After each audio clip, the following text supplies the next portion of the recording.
2014 నుంచి 19 వరకు మన మండలంలో ప్రతి గ్రామానికి కూడా ఆల్మోస్ట్ రోడ్లు వేసాం. చాలా మారుమూల గ్రామాలకు కూడా రోడ్లు వేసాం.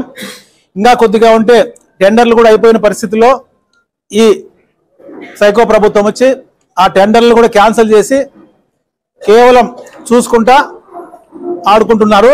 ఎక్కడా కూడా ఈ మండలంలో కొత్తగా రోడ్డు కూడా వేసిన పరిస్థితి లేదు. ఈ 4 లైన్ రోడ్డు కానీ లేదా ముదుగుబ్బ పుట్టపర్తి కూడా ఏదైతే నేను శాసనసభ్యుడిగా ఉన్నప్పుడే గడ్కరీ గారికి ప్రపోజల్ పెట్టడం, ఆయన అప్పట్లోనే శాంక్షన్ చేస్తామని చెప్పడంతో దాని తర్వాత దీని ప్రకారమే శాంక్షన్ అయింది తప్ప ఈ వెధవ ఏం ఒక వర్క్ కూడా తెచ్చిన పరిస్థితి లేదు. ఇప్పుడున్నాడు ఈ ఎమ్మెల్యే వెధవ, ఈ వెధవ ఏం తెచ్చిన పరిస్థితి లేదు. ప్రతిదీ కూడా ఆ రోజు గడ్కరీ గారి దగ్గరికి వెళ్ళి అప్పటి గౌరవ ముఖ్యమంత్రి చంద్రబాబు నాయుడు గారి సహకారంతో ఆయన లెటర్ తీసుకొని గడ్కరీ గారి దగ్గరికి వెళ్ళి ప్రతిదీ కూడా ఆ రోజు శాంక్షన్ చేసుకోవడం, దాంతోపాటే డెవలప్మెంట్ చేయడం జరిగింది.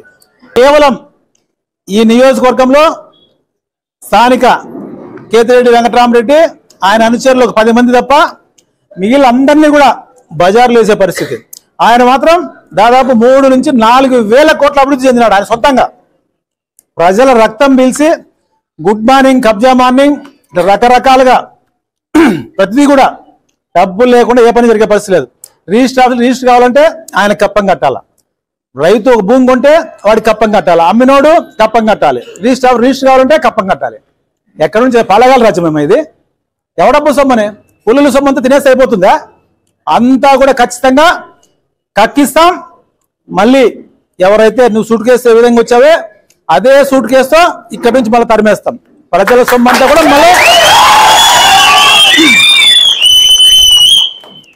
సొమ్మంతా కూడా మళ్ళీ ప్రజలకే ఇప్పిస్తాం. ఇక్కడ ఎక్కడా కూడా కాంప్రమైజ్ అయ్యే పరిస్థితి లేదు. ఎవరినైనా కొంటారేమో కానీ నన్ను ఎవరు కొనే పరిస్థితి అయితే ఉండదు.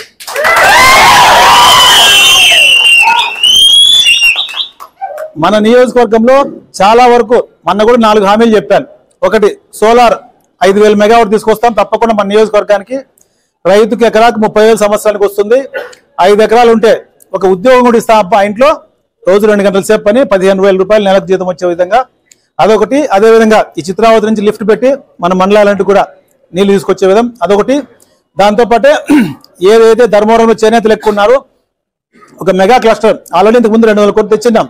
కానీ పక్కన మంత్రి గారి దీంతో ఈ స్థానిక శాసనసభ్యుడు అప్పట్లో మాజీగా ఉండి వాడు ఆమె కలిసి మన క్యాన్సిల్ చేసి భూములు ఇవ్వకుండా చేశారు.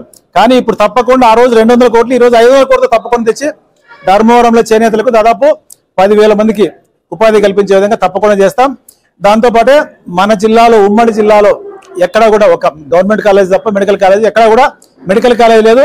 తప్పకుండా మన నియోజకవర్గానికి మెడికల్ కాలేజ్ తీసుకొచ్చి డెవలప్ చేస్తామని చెప్పి కూడా తెలియజేస్తున్నాం. ఎవరెన్ని చెప్పినా వచ్చే ఎన్నికల్లో మనం నిలబడుతున్నాం.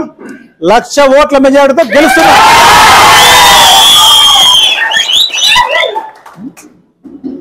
అర్థమైందా?